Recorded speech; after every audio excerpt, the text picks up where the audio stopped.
حضرت ابو ہریرہ فرماتے ہیں، بخاری شریف کی حدیث مبارکہ ہے 1897 نمبر پہ، کہ رسول اللہ صلی اللہ علیہ وسلم نے فرمایا من انفق زوجین فی سبیل اللہ نودی من ابواب الجنہ یا عبد اللہ، کہ جو اللہ کے راستے میں خرچ کرتے ہیں نا، اللہ کے راستے میں دیتے ہیں، تو جنت کے دروازوں سے نا اسے آواز لگائی جا رہی ہوگی، یا عبد اللہ، اے اللہ کے بندے ادھر آ،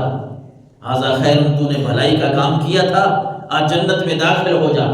اور جنت کے کئی دروازے ہیں، جس طرح اللہ کے نبی نے فرمایا فمن کان من اہل الصلاۃ دعی من باب الصلاۃ، جو نمازی ہیں نا، نمازی، نماز پڑھنے والے، نماز کے پابند ہیں، کیونکہ نماز تو پورا سال چلتی ہے، پوری زندگی چلتی ہے، معافی نہیں ہے۔ فرض نمازیں جو 5 ہیں وہ ہم نے پڑھنی ہیں، ہمارے لیے ضروری ہیں، ان کے بغیر کوئی چارہ نہیں ہے۔ اور جو نماز کی پابندی کر کے جائے گا، اللہ کے نبی نے فرمایا کہ ایک دروازہ ہے باب الصلاۃ، نماز والا دروازہ جنت کا، جو نمازی نماز کی پابندی کر کے آئیں گے، فرشتے ان کو اس باب الصلاۃ سے جنت میں داخل کریں گے، اس نماز والے دروازے سے۔ اور فرمایا ومن کان من اہل الجہاد دعی من باب الجہاد، ایک دروازے کا نام ہے باب الجہاد، جہاد والا دروازہ،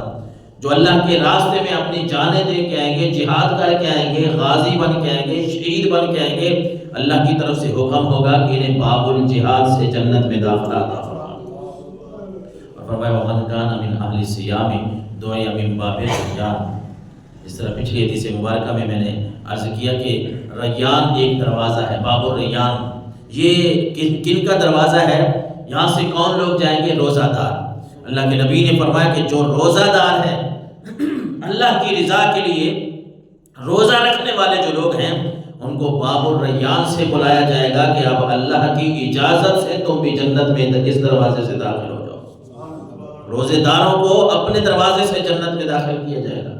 اور فرمایا ومن کان من اہل الصدقہ دعی من باب الصدقہ، ایک دروازے کا نام باب الصدقہ ہے، جو اللہ کے راستے میں خرچ کرتے ہیں، اللہ کے راستے میں دیتے ہیں۔ اللہ کے نبی صلی اللہ علیہ وسلم نے فرمایا جو باب الصدقہ ہے، ان کو باب الصدقہ سے جنت میں داخل کر لیا جائے گا۔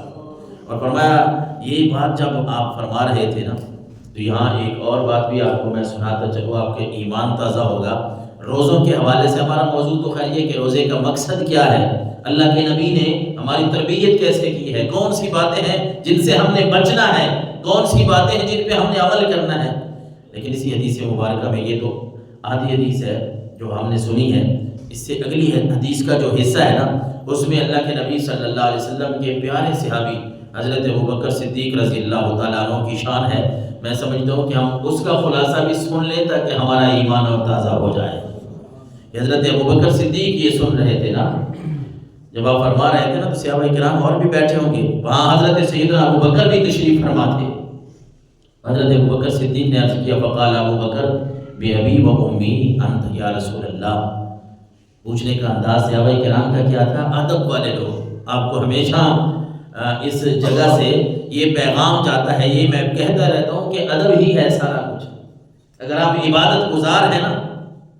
عبادت گزار ہیں، روزے دار ہیں، نمازی ہیں، حاجی صاحب ہیں، لیکن آپ ادب نہیں کرتے، اللہ اور اس کے رسول کا ادب ذہن میں نہیں ہے، اپنے عبادت کا خمار چڑھا ہوا ہے نا، تو پھر اس عبادت کا کوئی فائدہ نہیں ہے۔ یہ حضرت ابوبکر صدیق کے پوچھنے کا انداز دیکھیں، ڈائریکٹ سوال نہیں کر رہے، یہ حدیث ہے، حدیث رسول کے الفاظ ہیں، کہتے ہیں بِأَبِي وَأُمِّي أَنْتَ یا رسول اللہ، اے اللہ کے رسول میرے ماں باپ آپ پہ قربان ہوں، اے اللہ کے رسول میرے ماں باپ آپ پہ قربان ہوں۔ ایک بات پوچھنی ہے، ما علیہ من دعی من تلک الابواب من ضرورہ، مجھے اس بات کے بارے میں بحث نہیں ہے، پوچھنا نہیں ہے کہ جو لوگ ان دروازوں سے بلائے جائیں گے، مجھے کوئی اس بات سے نا غرض نہیں ہے، ٹھیک ہے، جو نمازی ہے اسے نماز والے دروازے سے، جہاد والے کو جہاد والے دروازے سے، روزے دار کو باب الریان سے داخل کیا جائے گا، صدقہ والا باب الصدقہ سے جائے گا، لیکن اے اللہ کے نبی میرے ماں باپ آپ پہ قربان ہوں، فَهَلْ يُدْعَى أَحَدٌ مِّن تِلْكَ الْأَبْوَابِ كُلِّهَا، اے اللہ کے نبی کوئی ایسا آدمی بھی ہے اس کی عبادت اتنی مضبوط ہو کہ اللہ کی طرف سے اسے ان سارے دروازوں سے بلایا جائے؟ کوئی ایسا بندہ بھی ہے، کوئی ایسا آدمی بھی ہے کہ جس کو ان سارے دروازوں سے بلایا جائے؟ سارے فرشتے آوازیں لگا رہے ہیں، پر نماز والے دروازے پہ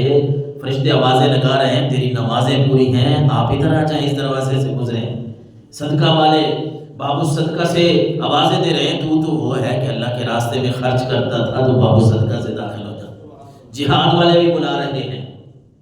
روزے بھی پورے ہیں، باب الریان پہ فرشتے کھڑے ہیں، وہ استقبال کرنے کے لیے کھڑے ہیں کہ اللہ کے بندے تو نے سارے روزے جو مکمل رکھے ہیں اللہ کی رضا کے لیے رکھتا تھا، آج تو اس باب الریان سے جنت میں داخل ہو جا۔